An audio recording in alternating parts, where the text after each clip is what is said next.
Hello friends, welcome back to our YouTube channel. Today we are going to discuss talaq under Muslim law.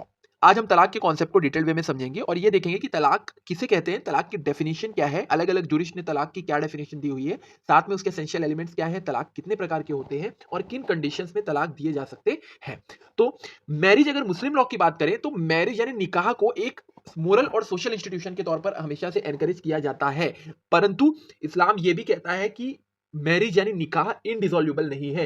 यानी अगर आपको किसी भी परिस्थितियों में आपको ये लगता है कि आपका निकाह कंटिन्यू करना मुश्किल है, या फिर उससे आपको बड़ी तकलीफ या फिर परेशानी का सामना करना पड़ रहा है, या फिर इससे आपके साथ कोई प्रकार का अन्याय हो रहा है, या फिर कोई मोरल ब्रेकडाउन हो रहा है, तो ऐसे कंडीशन में मुस्लिम लॉ डिसोल्यूशन ऑफ मैरिज को डाइवोर्स के माध्यम से या तलाक के माध्यम से परमिट करता है। बिल्कुल। अब हम बात करते हैं मीनिंग एंड डेफिनेशन ऑफ तलाक की, यानी कि तलाक की मीनिंग क्या होती है, डेफिनेशन क्या होती है। तो अगर आप वर्ड तलाक का लिटरल मीनिंग देखते हैं तो ये एक अरेबिक वर्ड इतलाक से आया हुआ है, जिसका मतलब होता है टू रिलीज, टू फ्री और टू डिसॉल्व अ टाई, किसी भी व्यक्ति को आजाद कर देना या फिर किसी बंधन को तोड़ देना।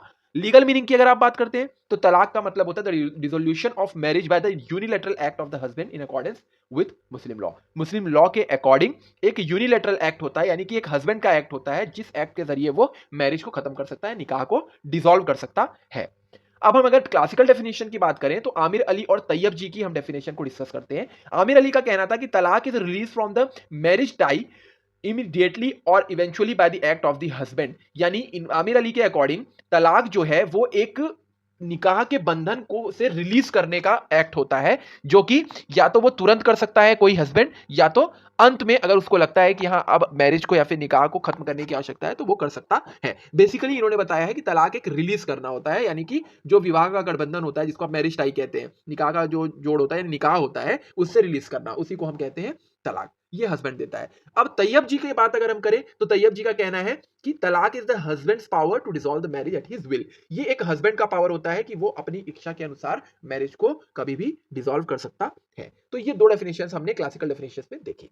अब हम बात करते हैं नेचर ऑफ तलाक की। अगर मुस्लिम लॉ में हम तलाक के नेचर की बात करें तो नेचर ऑफ तलाक has evolved from being an absolute unilateral power of the husband to a regulated judicially scrutinized right. यहां पर अगर आप नेचर की बात करें तो यहां पर हस्बैंड को यूनिलैटरल पावर दिया गया है, यानी हस्बैंड को पूरी तरीके से यहां पावर दिया गया है तलाक देने का। तो अगर हम 3 पॉइंट्स में इसको समझने की कोशिश करें तो पहला, नेचर का पहला पॉइंट आप देख सकते हैं यूनिलैटरल बट नॉट आर्बिट्ररी। यहां पर तलाक जो है वो हस्बैंड के द्वारा अलोन, यानी सिर्फ हस्बैंड के ही द्वारा एक्सरसाइज किया जाता है। लेकिन मॉडर्न कोड जो है वो इंसिस्ट करते हैं कि it must be for a reasonable cause and it must follow procedural safeguards, यानी कि ये आपको रीजनेबल कारण बताते हुए और प्रोसीजरल सेफगार्ड्स का ध्यान रखते हुए ही आप तलाक दे सकते हैं। ऐसा नहीं है कि आप किसी भी कारण से कभी भी आप उठकर किसी वाइफ को अपने तलाक दे सकते हैं, ऐसा नहीं है। आपको रीजन देना होगा, पर्याप्त कारण देना होगा, उसके बाद ही आप तलाक दे सकते हैं। Second point, religious but legal. तलाक has religious sanction but legal consequences are also there which are enforceable by courts. तलाक जो है पूरी तरीके से एक रिलीजियस मैटर है और रिलीजियस सैंक्शन है, यानी कि इस्लाम में तलाक का प्रोविजन दिया हुआ है, परंतु उसके कुछ लीगल कॉन्सिक्वेंसेज भी होते हैं, विधिक उसके परिणाम भी आपको झेलने होते हैं, जो कि आज के युग में कोर्ट्स के माध्यम से एनफोर्स करवाया जाता है। थर्ड पॉइंट देख लेते हैं, डिस्करेज्ड, डिस्करेज्ड बट परमिटेड। ये डिस्करेज जरूर किया जाता है लेकिन परमिट भी है। ये तलाक लेना बहुत ज्यादा इसको एनकरेज नहीं किया जाता, तलाक लेना कोई अच्छी चीज नहीं बताई जाती है, परंतु इसको परमिट भी किया गया है। प्रॉफिट मोहम्मद ने यह कहा भी है कि of all things permitted divorce is the most hateful in the sight of Allah. सारी परमिटेड यानी सारी मंजूर चीजों के बीच में डाइवोर्स को सबसे ज्यादा हेटफुल माना जाता है अल्लाह की नजर में। अल्लाह की नजर में डाइवोर्स को बहुत अच्छी छवि से या फिर बहुत अच्छा नहीं माना जाता है, इसीलिए इसको परमिट जरूर किया गया है बट डिस्करेज किया जाता है कि तलाक बहुत ही विषम परिस्थिति जब आए केवल तभी आप ले, उसके पहले न ले। इसीलिए तलाक को अलाउ किया गया है कि डिस्करेज करके उसको अलाउ कर रहे हैं। ठीक है, जब तक अनअवॉइडेबल सर्कमस्टेंस ना आए तब तक आप तलाक न दें, इसकी बात जो है यहां पर बताई जाती है। देन इसके बाद हम आ जाते हैं कंडीशंस फॉर अ वैलिड तलाक। अब तलाक की कुछ कंडीशंस होती हैं। वैलिड तलाक अगर आप ले रहे हैं या फिर दे रहे हैं किसी को तो उसकी कुछ वैलिड कंडीशंस होती हैं, उसको आपको देखना होगा। तो सबसे पहली कंडीशन हमारी है कि हस्बैंड जो है वो साउंड माइंड और मेजर होना चाहिए। हस्बैंड का दिमाग जो है स्वस्थ चित्त का होना चाहिए, साउंड माइंड का होना चाहिए, मेजर यानी 18 प्लस होना चाहिए, पहला point. The second one is pronouncement must be clear and unequivocal. Pronouncement यानी कि वो जो तलाक दे रहा है वो क्लियर होना चाहिए, कोई भी एम्बिगुअस या फिर वेग नहीं होना चाहिए। क्लियर कट ये समझ में आता हो कि वो तलाक देने की बात कर रहा है, घुमा फिरा के अगर वो बात करता है तो वो तलाक वैलिड तलाक नहीं माना जाएगा। थर्ड पॉइंट है intention to dissolve marriage must exist, यानी कि यहां पर आपका मैरिज खत्म करने का, निकाह को खत्म करने का आशय जो है पूरी तरीके से दिखना चाहिए और मौजूद होना चाहिए, यानी उस आपके उस एक्ट से पता लगना चाहिए कि आप निकाह खत्म करना चाहते हैं। और चौथा पॉइंट है तलाक मस्ट नॉट बी फोर्स्ड और इनवॉलंटरी, तलाक जो है वो फोर्स्ड नहीं होना चाहिए या फिर आपकी इच्छा के विरुद्ध नहीं होना चाहिए, स्वेच्छा से आप दे रहे हो और साथ में आप अपनी मर्जी से दे रहे हो, ये चीज बहुत ही इंपॉर्टेंट मानी जाती है, ये एक वैलिड तलाक की कंडीशन होती है। Now will move towards the kinds of तलाक, यहां पर हम चार प्रकार के काइंड्स मेजरली देखेंगे, ब्रॉडली अगर हम क्लासिफाई करें तो चार प्रकार के तलाक होते हैं। एक जो हस्बैंड देता है, दूसरा जो वाइफ दे सकती है, तीसरा जो म्यूचुअल कंसेंट से होता है और चौथा जो जुडिशियल डाइवोर्स कहलाता है, जो कि एग्जैक्टली तलाक नहीं होता पर तलाक के तौर पे आप इसको पढ़ सकते हैं। तो सबसे पहले अब हम डिटेल्ड वे में तलाक बाय हस्बैंड को डिस्कस करते हैं। तो यहां पर तलाक बाय हस्बैंड अगर आप बात करते हैं तो देयर आर 4 टाइप्स ऑफ तलाक्स गिवन बाय द हस्बैंड। पहला आता है तलाकुल सुन्नत, जिसको आप अप्रूव्ड फॉर्म कहते हैं, सबसे ज्यादा यही अप्रूव्ड फॉर्म माना जाता है क्योंकि ये एक मुस्लिम लॉ के सुन्ना से आया हुआ है, यानी हदीस से आया हुआ है, इसीलिए इसको हम तलाकुल सुन्नत कहते हैं। दो प्रकार के होते हैं ये, पहला होता है तलाके अहसन और एक होता है तलाके हसन। तलाके अहसन में सिंगल प्रोनाउंसमेंट होती है तुहर के दौरान, यानी पीरियड ऑफ प्योरिटी होती है एक, उसके दौरान एक सिंगल प्रोनाउंसमेंट होती है, एक बार तलाक कहा जाता है इद्दत पीरियड के को फॉलो करते हुए, ठीक है। रिवोकेबल ड्यूरिंग इद्दत, और ये भी कह रहा है कि इद्दत के दौरान ये रिवोकेबल भी है, इसको रिवोक भी किया जा सकता है। फिर हम बात करते हैं सेकंड तलाके हसन की, तो ये 3 प्रोनाउंसमेंट होता है और 3 सक्सेसिव तुहर, यानी पीरियड ऑफ प्योरिटी, जो प्योरिटी पीरियड होती है उसके 3 सक्सेसिव तुहर, यानी प्योरिटी पीरियड के 3 सक्सेसिव उसमें आपको देना होता है, 3 बार प्रोनाउंस करना होता है, 3 बार उसका आपको प्रोनाउंसमेंट करना होगा, यानी एक तुहर में एक बार, दूसरे तुहर में दूसरी बार और तीसरे तुहर में तीसरी बार। तुहर का मतलब मैंने आपको जैसे पहले ही बताया, पीरियड ऑफ प्योरिटी, जहां पर आप प्योर होते हैं, ठीक है, किसी प्रकार का आपका सेक्सुअल रिलेशन वहां पर ना बना हुआ हो और आप प्योरिटी में हो, प्योर हो उस वक्त, उसकी बात ये कह रहा है। रिवोकेबल बिफोर थर्ड प्रोनाउंसमेंट, और ये कह रहा है कि ये रिवोकेबल होता है पर थर्ड प्रोनाउंसमेंट के पहले तक, अगर 3 बार प्रोनाउंस हो गया उसके बाद ये रिवोक नहीं किया जा सकता है, यानी कि अगर आप एक बार तलाक बोल चुके, दूसरी बार बोल चुके दूसरे तुहर में और तीसरी बार तीसरे तुहर में अगर आपने कह दिया तो फिर वो उसके बाद रिवोक नहीं हो सकता, पर तीसरी बार कहने के पहले अगर आप रिवोक करना चाहें 2 बार के बाद तो बिल्कुल आप कर सकते हैं।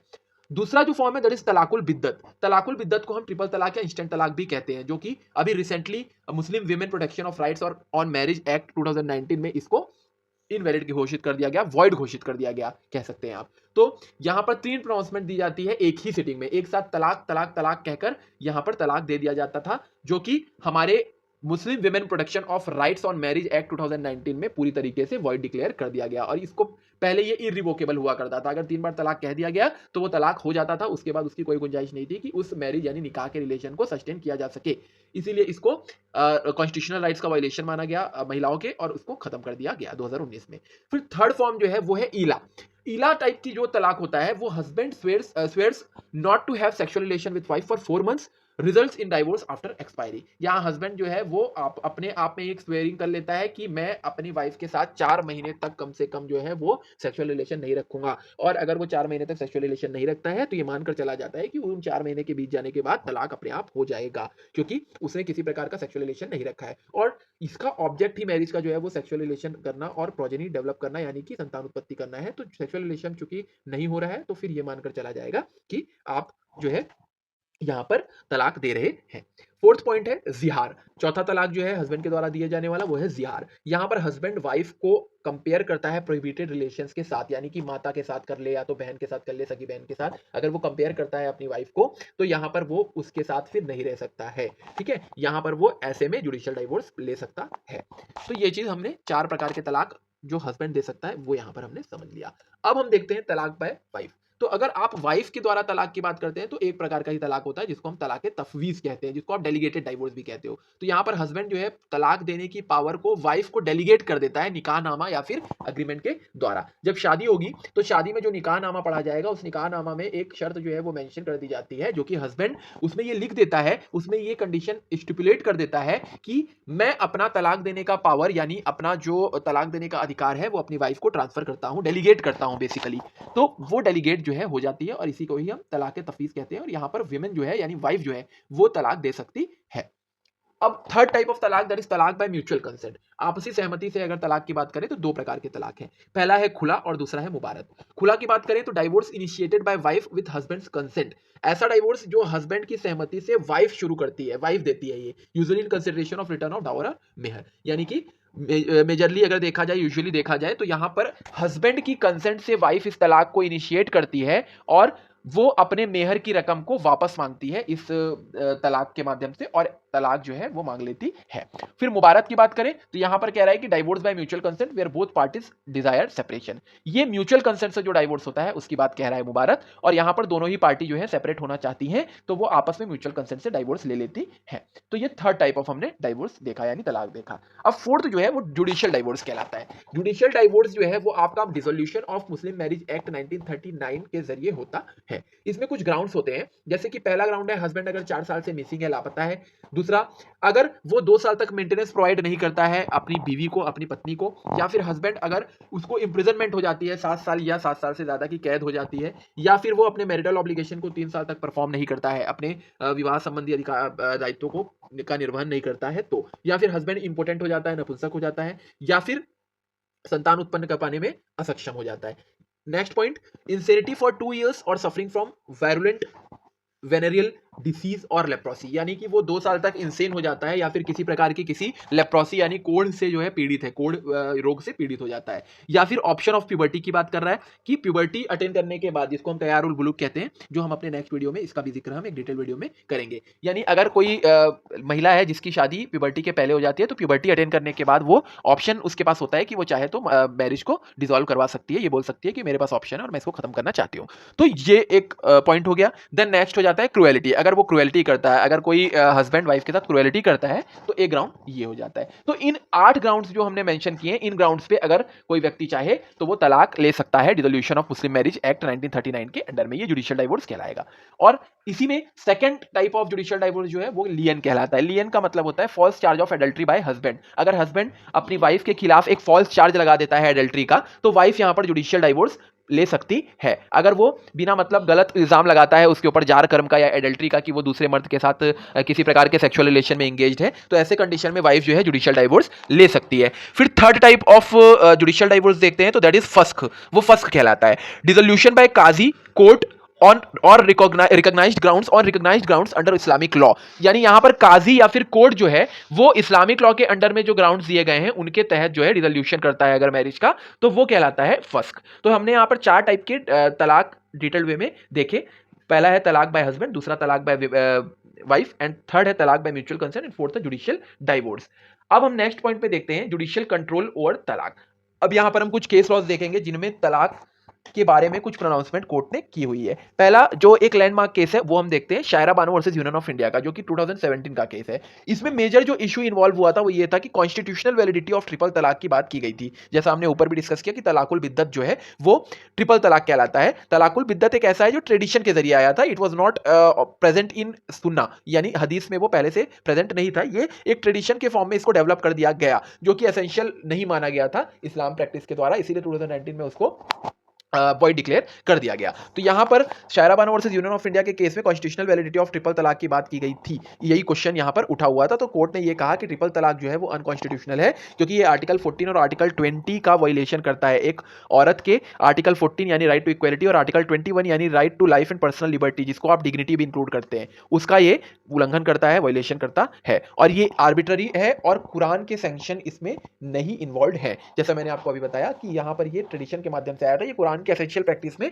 नहीं आता है, इसीलिए यहां पर कोर्ट ने कहा कि ये अनकॉन्स्टिट्यूशनल है। और इस जजमेंट का सिग्निफिकेंस ये था कि ये एक लैंडमार्क जजमेंट बना और it ended instant irrevocable divorce. ये ट्रिपल तलाक को पूरी तरीके से इसने खत्म कर दिया, और 2019 का जो लेजिस्लेशन बना मुस्लिम वुमेन के प्रोटेक्शन के लिए, उसकी इसने नींव रखी।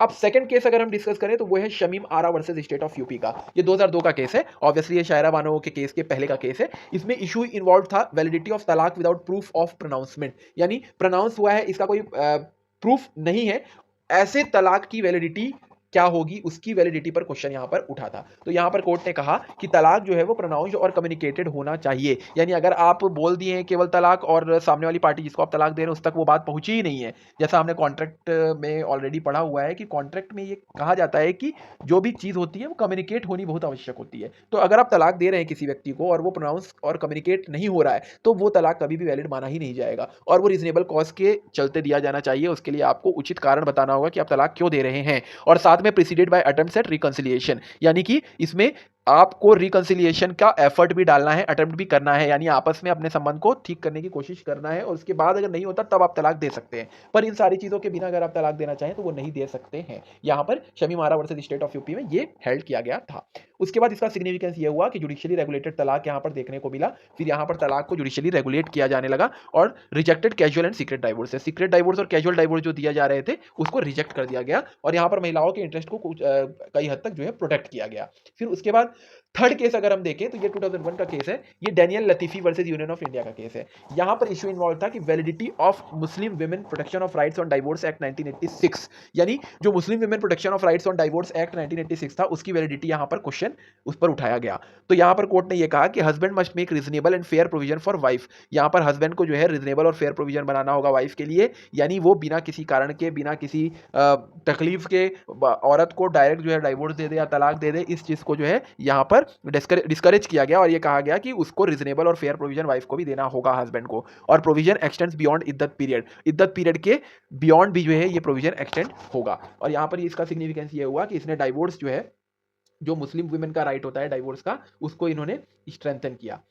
डाइवोर्स्ड मुस्लिम वुमेन जो होती है बेसिकली उनके राइट्स को इसने स्ट्रेंथन किया। मतलब कि अगर किसी महिला को डाइवोर्स दे दिया गया है तो उनके क्या अधिकार है उसको इसने जो है एक शक्ति प्रदान की। और दूसरा जो है ये कह रहा है कि balance personal law with constitutional values के साथ जो है पर्सनल लॉ को इसने बैलेंस किया। फिर एक और केस है जो Khurshid Ahmad Khan versus state of UP case है।